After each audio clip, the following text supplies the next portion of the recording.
So here I am, 36 years old, and I'm pastoring this growing church that becomes a mega church, and eventually, and I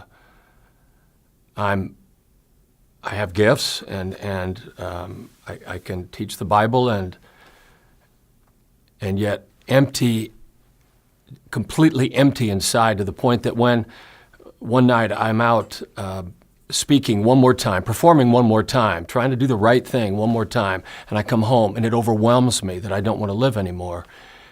And I come back to my home where my 3 little girls were asleep, and my wife was there, my best friend, but they're all asleep, and I fall on my face and say, "What is it, God? I've got everything, but it seems like I have nothing. I don't even want to live anymore." And what came to me, actually through Brennan Manning's words in the Ragamuffin Gospel, was that what I didn't know in my experience was that God was my Father, and He loved me.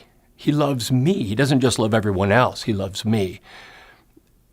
And my experience is that just because we're pastors doesn't mean that we get that love. And if we don't get that love, Paul says that's what fills us up with all the fullness of God. And so we end up functioning empty, and we end up burning out. We end up giving out of what we don't have to give.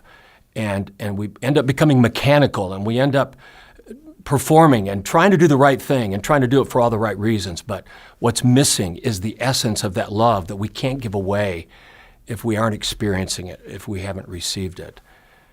And so what I want for you, even though I may not know you personally, talking through this video, I wish that I did. And what I would do if I was with you, if you would give me permission, is I would embrace you, and I would pull you close to me, and I would say, after a couple of opening comments of, how you doing and what's your favorite baseball team, of course, but then I would say, do you know that He loves you? And if you don't, you can. In fact, you must, if you're going to continue to give away and talk about that love and try to give it away in some of the most difficult of circumstances. You're involved in a spiritual battle, and if you're going to give it away, you've got to receive it. You've got to heal enough to be able to receive it.